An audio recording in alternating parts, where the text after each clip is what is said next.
Okay, let's today's class. Welcome to everyone. First of all, I would like to say what is the target of our life? हमारे जीवन का लक्ष्य क्या है? And what is the purpose of our life? हमारे जीवन का लक्ष्य क्या है? तो हमने बात की आसानी से हमारे जीवन का जो लक्ष्य है, वैसे एक इंसान दुनिया में आता है और चला जाता है। Neither we brought something, nor we will take something. ना तो हम कुछ लाए, ना कुछ हम ले जाएंगे, लेकिन हम अपने जीवन में इस दुनिया में आके फिक्स एक टारगेट को तय करते हैं और उस टारगेट के अनुसार हमारे जीवन को जीते हैं। We lead our life by that target. उस टारगेट के अनुसार हम अपने जीवन को जीते हैं। Is it all right to live the life by a target? क्या जीवन को जीना एक टारगेट के आधार पर अच्छा है? Is it right or wrong? हमारे कुछ टारगेट ऐसे होते हैं, कई लोगों के टारगेट ऐसे होते हैं। So many people have destroying target, मतलब विनाश करने वाले, तबाही करने वाले टारगेट लक्ष्य तय कर लेते हैं और दुनिया में तबाही फैलाते हैं। Is it all right? क्या वो ठीक है?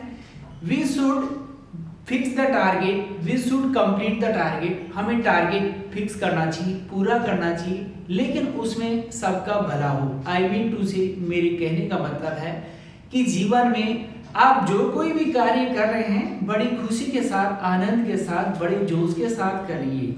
आई मीन टू से सबसे पहले हमारे जीवन का जो लक्ष्य आता है टू लिव मतलब जीना, to lead the life with happiness, to lead the life with joy. सबसे पहले जीवन का लक्ष्य आता है जीवन को जीना, पूरी तरह जीना, ताकि हमारे जीवन में किसी तरह की कोई तनाव, चिंता, पीड़ा न आए। हम लोग अपने जीवन में आते हैं और एक टारगेट फिक्स करते हैं और उसको आगे बढ़ाते हैं। फिलहाल मैं कहता हूं कि जीवन में हमें ऐसा कोई टारगेट न तय करें जो कि नुकसानदायक हो। हम कहते हैं बात, कोई भी लक्ष्य हम बात करें, we can achieve our target, हम अपने लक्ष्य को प्राप्त कर सकते हैं। फिलहाल कहा जाता है, कई लोग कहते हैं कि सफलता ईश्वर के सहारे है, प्यासे तो वो भी हैं जो सागर के किनारे हैं। Mostly times we achieve a target and we do not achieve target. ज़्यादातर समय हम लक्ष्य प्राप्त भी कर लेते हैं, नहीं भी कर पाते हैं। If we have not been selected in any target in job, यदि हम किसी लक्ष्य या जॉब में सेलेक्टेड नहीं होते हैं, क्या इसका मतलब यह है कि हम सिलेक्शन होने के लिए नहीं बने? No, it is not all right. ये ठीक बात नहीं है। I mean to say you have been selected, I mean to say you will be selected. आप सिलेक्ट होंगे।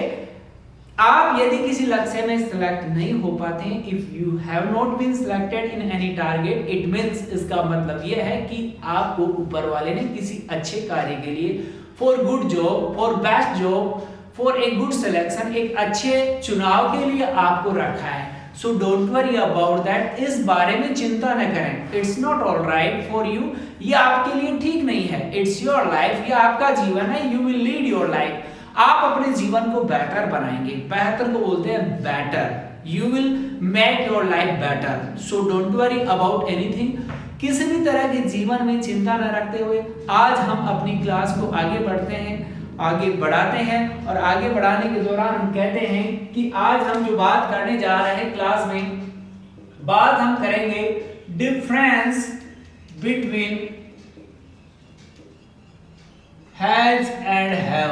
आज हमारी जो क्लास होगी वो हम हैज और हैव के बारे में बात करते हैं। मतलब अब तक हमने हैज और हैव की बात की, साथ में हैज बीन, हैव बीन की बात की। फिलहाल मैं आपके सामने यदि हैज रखूं और हैज के साथ हैव को रखूं, क्या आप इनमें डिफरेंस बता पाएंगे? What are the differences between has and have? Simple तरीके से हम बात करें बहुत शॉर्ट शब्द में, तो हैज तो बताता है सिंगुलर को, मतलब, और हैव बताता है प्लूरल को। ठीक है, पहली चीज तो हम ये समझ सकते हैं आसानी से दोनों के अंदर। और इसके साथ हम बात करेंगे, मतलब सिंगुलर नाउन हो या सिंगुलर प्रोनाउन हो, या नाउन और प्रोनाउन दोनों आगे। जैसे प्रोनाउन में क्या आएगा सिंगुलर में? ही, सी, इट, और नाउन में क्या आ जाएगा? कोई भी नेम आ जाएगा। बहुत सिंपल सी बात है। प्लूरल में वो प्लूरल नाउन हो या प्रोनाउन हो। अब प्लूरल जो है आपके प्रोनाउन में क्या आएगा, जैसे आई रहा, यू रहा, वी रहा, दे रहा, और नाउन में कोई भी प्लूरल नेम हो। अब प्लूरल नेम से मतलब हम बात कर सकते हैं, जैसे यहाँ पर आपने कहा चाइल्ड और यहाँ पर लिख दिया गया चिल्ड्रन। पहली चीज तो हम आसानी से इसके बारे में ये बात कर सकते हैं, मतलब हैव सिंगुलर के लिए आता है, हैव प्लूरल के लिए आता है, मतलब नाउन प्रोनाउन। आप सब्जेक्ट बोल सकते हैं, इसको डूअर भी बोल सकते हैं, there is no any problem in this. और दूसरी हम बात करें तो ये दोनों ही चीजें पजेशन बताती है। पजेशन मतलब अधिकार पूर्वक कोई भी वस्तु आपके पास है। जैसे हम कह सकते हैं हैज कार, मतलब एक एग्जांपल हम रख सकते हैं, ही हैज ए कार, उसके पास एक कार है। उसी तरह दूसरा हम इसमें भी पजेशन यूज होता है, और पजेशन में मतलब अधिकार पूर्वक बात करते हैं। जैसे हमने कहा I have a car, I have a car, ठीक है। तो सिंपल तरीके से तीसरी बात हम करें, दोनों में थर्ड फॉर्म यूज होती है। दोनों में क्या यूज होती है, थर्ड फॉर्म यूज होती है। अब थर्ड फॉर्म क्या होती है, जैसे थर्ड फॉर्म हम बात करें, जैसे गो फर्स्ट फॉर्म है, वेंट सेकंड फॉर्म है, और गोन कौन सी है, थर्ड फॉर्म है, ठीक है। ज्यादातर सेकंड और थर्ड फॉर्म है वो आपके डी और ईडी लगाने से बन जाती है, ठीक है। जैसे हमने लिखा प्ले, अब प्ले की सेकंड फॉर्म बनानी है तो आप कैसे बनाएंगे, प्लेड बनाएंगे। अब ज्यादातर सेकंड और थर्ड फॉर्म भी सेम होती है, ये भी बात है। तो आप वर्ब्स ज्यादा से ज्यादा याद करें, इट्स इंपॉर्टेंट फॉर यू।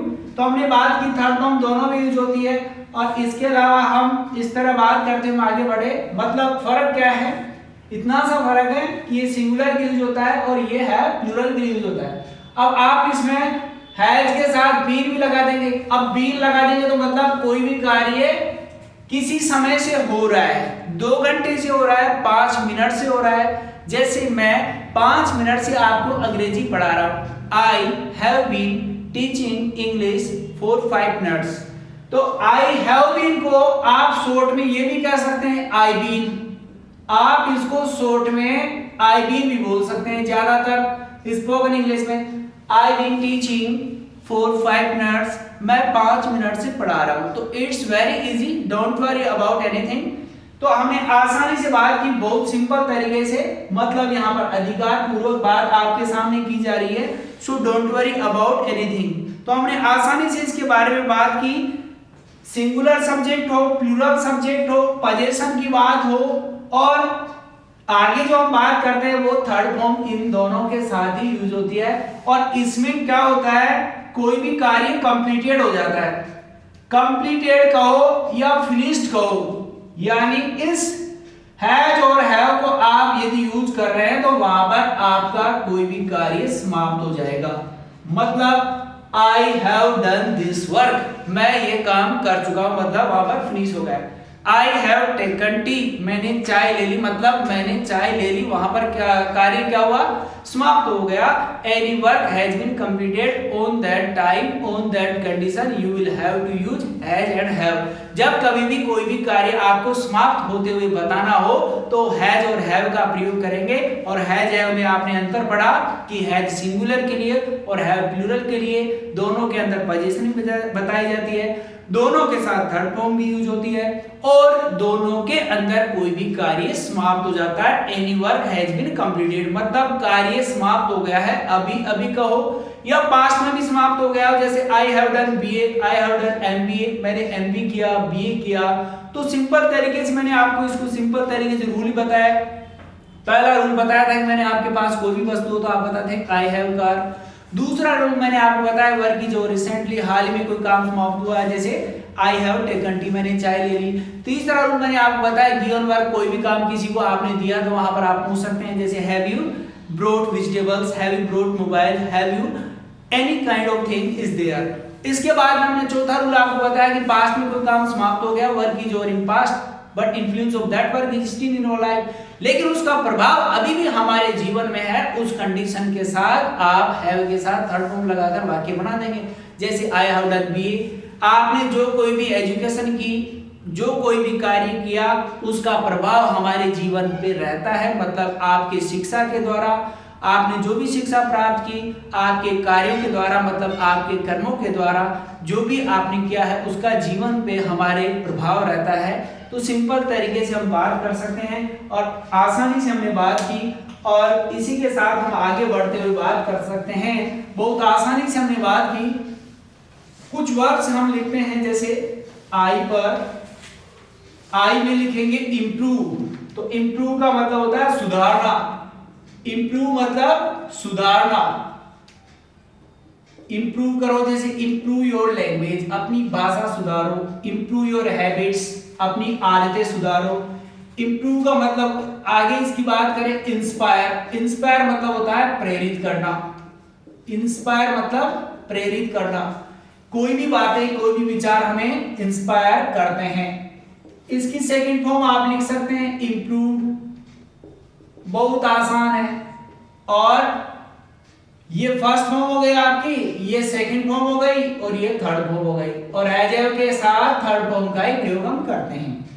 इसमें आपको ज्यादा कुछ नहीं करना, बहुत सीधी सी बात है। डी और ईडी लगाते हुए आप सेकंड और थर्ड फॉर्म का यूज कर सकते हैं। ठीक है, इंस्पायर। और इसके अलावा जैसे आप कहो इन्फॉर्म। इन्फॉर्म मतलब सूचना देना। इन्फॉर्म मतलब सूचना देना। इन्फॉर्म।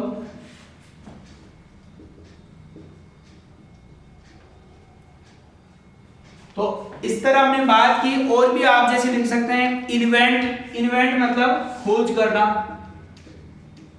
इन्वेंट मतलब इन्वेंट से बनाए इन्वेंशन, खोज करना, आविष्कार करना। आप इसको आविष्कार भी लिख सकते हैं। और आगे हम बात करें इन्वेंटेड और इन्वेंटेड। ठीक है, तो अब देखो, इंप्रूव से आप बना सकते हैं इंप्रूवमेंट। इंस्पायर से आप बना सकते हैं इंस्पिरेशन। इन्फॉर्म से आप बना सकते हैं इंफॉर्मेशन। और इन्वेंट से आप बना सकते हैं इन्वेंशन।